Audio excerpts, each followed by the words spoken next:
Good morning, everyone. This is the strangest thing I've ever done before. I've never taught teaching to myself, and to sit here and look at myself is crazy. Anyway, today we're going to look at the story of The Necklace by Guy de Maupassant. And yes, that is how you pronounce it.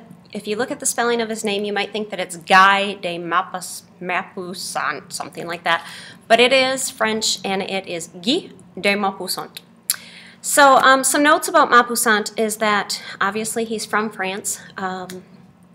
He spent some time working as a government clerk, so he knew what it was like to be part of the middle class, part of the lower middle class, people that don't necessarily have a whole lot of money but are working pretty hard. People who would like to have more in their lives, they look at what they have and they're not always content. And I think that many of us can relate to that quite well. Maupassant did a lot of writing. You'll find a lot of stories by him if you look him up on the internet or in other short story collections. He is considered to be the best known short story writer in the world. So that makes him pretty important. If I were you at this point, I would have my notebook open to the place where I take notes in literary terms. You should have already written down the name of our story is called The Necklace with oops beside it, quotation marks, because it is a short story, and the author again is Guy de Maupassant. So pause this. If you need to take a minute, go back into your list of authors and works and write those down, or go into your notes and literary terms section and write down some notes about Maupassant. I gave you notes on James Hirst the other day. I'm going to go back and give you notes about O. Henry, and I am holding you responsible for those notes for the test that's coming up. So again, he's considered to be the best known short story writer in the world, and The Necklace is one of those stories that reflects how much he really knows about that lower middle class. This would also be a good time to stop the video, go to page 200 in your textbook and write down the vocab words that are on page 200, add them to your list that you've been putting together. Remember that you do have a vocab test coming up next week, Tuesday, and it covers the stories Gift to the Magi, Cask of Amontillado, The Scarlet Ibis, and now The Necklace. Please spend some time this weekend studying for that test. It's going to have quite a few words on it from those 4 stories. So get these from page 200 into your notes and study for the test coming up on Tuesday. Another thing to add to your notes for your notes in literary terms is the term irony, which is the contrast between the expected outcome and the actual outcome, or the difference between appearance and reality. So the way things seem like they are versus what they really are. Please don't confuse irony with surprise ending. Surprise ending is just totally different than that. Irony is just, it's not what you expected based on what appearances were, but it is the reality of things. So add that into your notebook, and then we'll be ready to go. The story starts on page 201 of your textbook. It is called The Necklace by Guy de Maupassant. She was one of those pretty, charming young women who are born, as if by an error of fate, into a petty official's family. She had no dowry, no hopes, not the slightest chance of being appreciated, understood, loved, and married by a rich and distinguished man.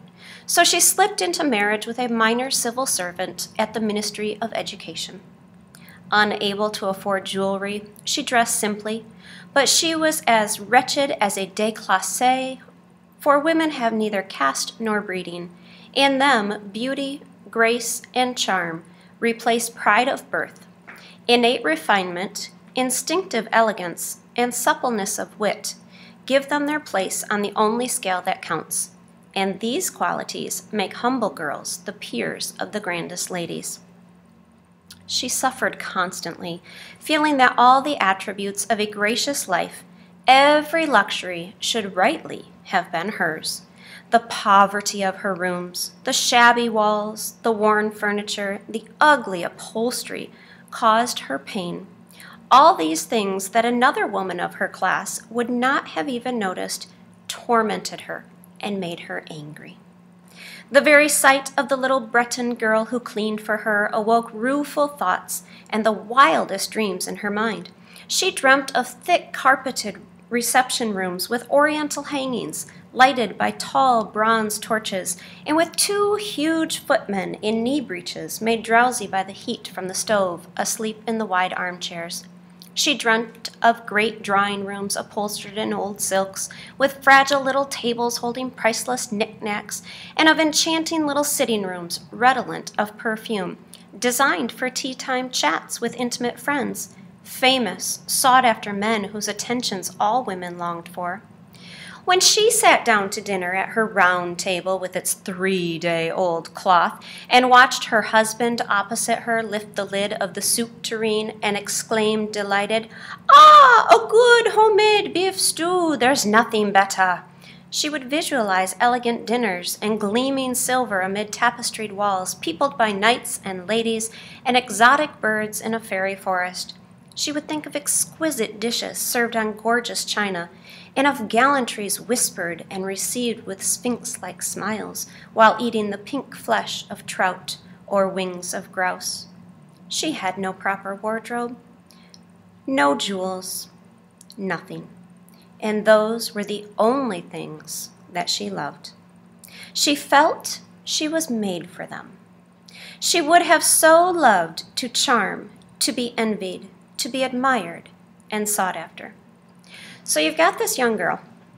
She comes from a family who is a lower middle class family.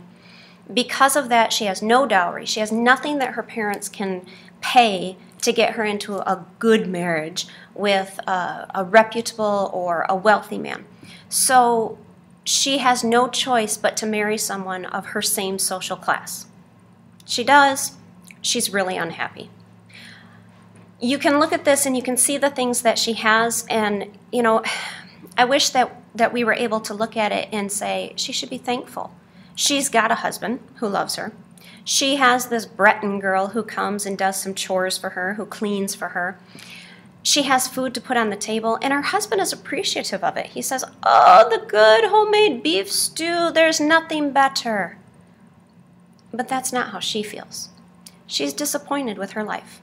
She wants more. She's discontent. She had a rich friend, a schoolmate from the convent she had attended, but she didn't like to visit her because it always made her so miserable when she got home again. She would weep for whole days at a time from sorrow, regret, despair, and distress.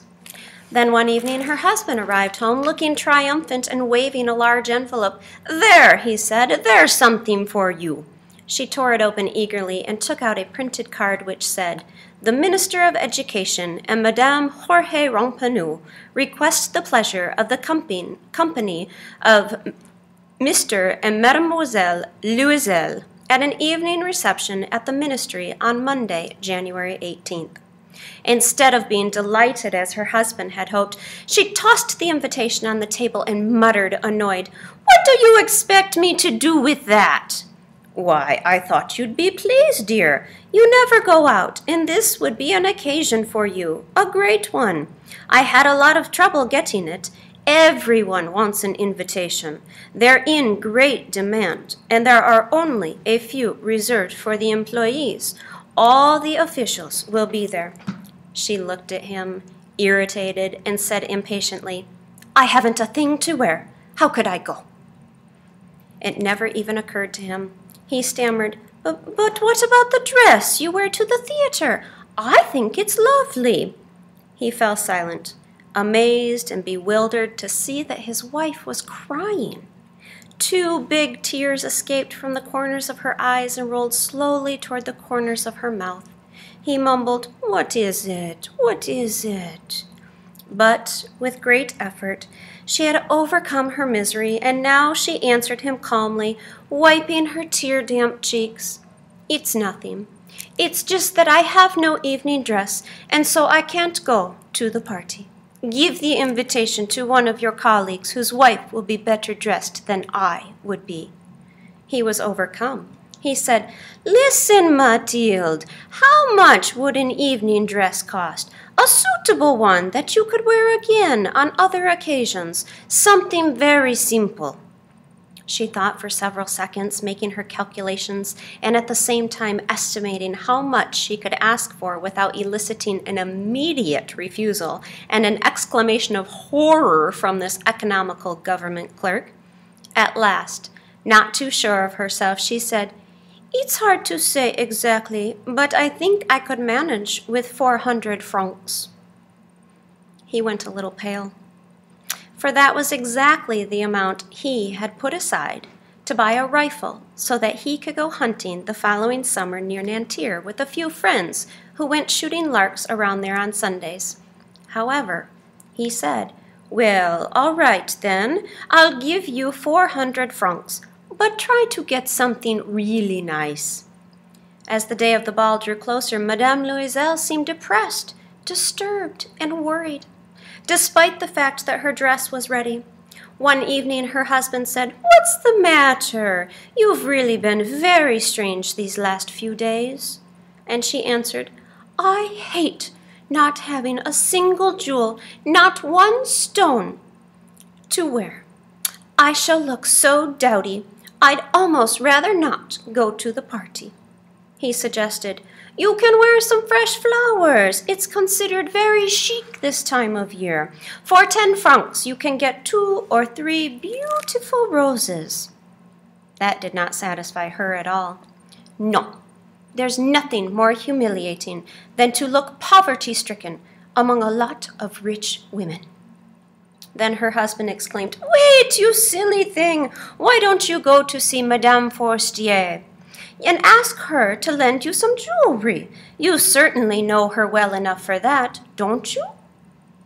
She let out a joyful cry. "You're right! It never occurred to me." The next day she went to see her friend and related her tale of woe. Madame Forestier went to her mirrored wardrobe, took out a big jewel case, brought it to Madame Loisel, opened it, and said, "Take your pick, my dear." Her eyes wandered from some bracelets to a pearl necklace, then to a gold Venetian cross set with stones of very fine workmanship. She tried on the jewelry before the mirror, hesitating, unable to bring herself to take them off, to give them back, and she kept asking, "Do you have anything else by chance?" "Why, yes, here, look for yourself. I don't know which ones you like." All at once, in a box lined with black satin, she came upon a superb diamond necklace, and her heart started beating with overwhelming desire. Her hands trembled as she picked it up. She fastened it around her neck over her high-necked dress and stood there gazing at herself ecstatically. Hesitantly, filled with terrible anguish, she asked, "Could you lend me this one? Just these and nothing else?" "Yes, of course." She threw her arms around her friend's neck, kissed her ardently, and fled with her treasure. The day of the party arrived. Madame Loisel was a great success. She was the prettiest woman there, resplendent, graceful, beaming, and deliriously happy. All the men looked at her, asked who she was, tried to get themselves introduced to her. All the minister's aides wanted to waltz with her. The minister himself, the boss, the big guy, noticed her. She danced enraptured, carried away, intoxicated with pleasure, forgetting everything in this triumph of her beauty and the glory of her success. Floating in a cloud of happiness formed by all this homage, all this admiration, all the desires she had stirred up, by this victory so complete and so sweet to the heart of a woman. When she left the party, it was almost 4 a.m. Her husband had been sleeping since midnight in a small deserted sitting room with 3 other gentlemen whose wives were having a wonderful time. He brought her wraps so that they could leave and put them around her shoulders, the plain wraps from her everyday life, whose shabbiness jarred with the elegance of her evening dress. She felt this and wanted to escape quickly so that the other women who were enveloping themselves in their rich furs wouldn't see her. Louiselle held her back. "Wait a minute, you'll catch cold out there. I'm going to call a cab." But she wouldn't listen to him and went hastily downstairs. Outside in the street there was no cab to be found. They set out to look for one, calling to the drivers they saw passing in the distance. They walked to the Seine, shivering and miserable. Finally, on the embankment, they found one of those ancient nocturnal broughams, which are only to be seen in Paris at night, as if they were so ashamed to show their shabbiness in daylight. It took them to their door in the Rue des Martyrs, and they went sadly upstairs to their apartment. For her, it was all over. And he was thinking that he had to be at the ministry by 10. She took off her wraps before the mirror so that she could see herself in all her glory once more. Then she cried out. The necklace was gone. There was nothing around her neck. Her husband, already half undressed, asked, "What's the matter?" She turned toward him in a frenzy. The necklace! It's gone!" He got up, thunderstruck. "What did you say? What? Impossible!" And they searched the folds of her dress, the folds of her wrap, the pockets everywhere. They didn't find it. He asked, "Are you sure you still had it when you left the ball?" "Yes, I remember touching it in the hallway at the ministry. But if you had lost it in the street, we would have heard it fall. It must be in the cab." "Yes, most likely. Do you remember the number?" "No." "What about you? Did you notice it?" "No." They looked at each other in utter dejection. Finally, Louiselle got dressed again. "I'm going to retrace the whole distance we covered on foot," he said, "and see if I can't find it." And he left the house. She remained in her evening dress, too weak to go to bed, sitting crushed on a chair, lifeless and blank. Her husband returned at about 7 o'clock. He had found nothing. He went to the police station, to the newspapers to offer a reward, to the offices of the cab companies, in a word, wherever there seemed to be the slightest hope of tracing it. She spent the whole day waiting, in a state of utter hopelessness, before such an appalling catastrophe. Louiselle returned in the evening, his face lined and pale. He had learned nothing. "You must write to your friend," he said, "and tell her that you've broken the clasp of the necklace and that you're getting it mended. That will give us time to decide what to do." She wrote the letter at his dictation. By the end of the week, they had lost all hope. Louiselle, who had aged 5 years, declared, "We'll have to replace the necklace." The next day they took the case in which it had been kept and went to the jeweler whose name appeared inside it. He looked through his ledgers. "I didn't sell this necklace, madame. I only supplied the case." They went from one jeweler to the next, trying to find a necklace like the other, racking their memories, both of them sick with worry and distress. In a fashionable shop near the Palais Royal, they found a diamond necklace which they decided was exactly like the other. It was worth 40,000 francs. They could have it for 36,000 francs. They asked the jeweler to hold it for them for 3 days, and they stipulated that he should take it back for 34,000 francs if the other necklace was found before the end of February. Louiselle possessed 18,000 francs left him by his father. He would borrow the rest. He borrowed, asking 1,000 francs from one man, 500 from another, 100 here, 50 there. He signed promissory notes, borrowed at exorbitant rates, dealt with usurers and the entire race of moneylenders. He compromised his whole career, gave his signature even when he wasn't sure he would be able to honor it, and horrified by the anxieties with which his future would be filled, by the black misery about to descend upon him, by the prospect of physical privation and moral suffering, went to get the new necklace, placing on the jeweler's counter 36,000 francs. When Madame Louiselle went to return the necklace, Madame Forestier said in a faintly waspish tone, "You could have brought it back sooner. I might have needed it." She didn't open the case as her friend had feared she might. If she had noticed the substitution, what would she have thought? What would she have said? Mightn't she have taken Madame Louiselle for a thief? Madame Loisel came to know the awful life of the poverty-stricken. However, she resigned herself to it with unexpected fortitude. The crushing debt had to be paid. She would pay it. They dismissed the maid. They moved into the attic under the roof. She came to know all the heavy household chores, the loathsome work of the kitchen. She washed the dishes, wearing down her pink nails on greasy casseroles and the bottoms of saucepans. She did laundry, washing shirts and dishcloths which she hung on a line to dry. She took the garbage down to the street every morning and carried water upstairs, stopping at every floor to get her breath. Dressed like a working-class woman, she went to the fruit store, the grocer, and the butcher with her basket on her arm, bargaining, outraged, contesting every sou of her pitiful funds. Every month, some notes had to be honored, and more time requested on others. Her husband worked in the evenings, putting a shopkeeper's ledgers in order, and often at night as well, doing copying at 25 centimes a page. And it went on like that for 10 years.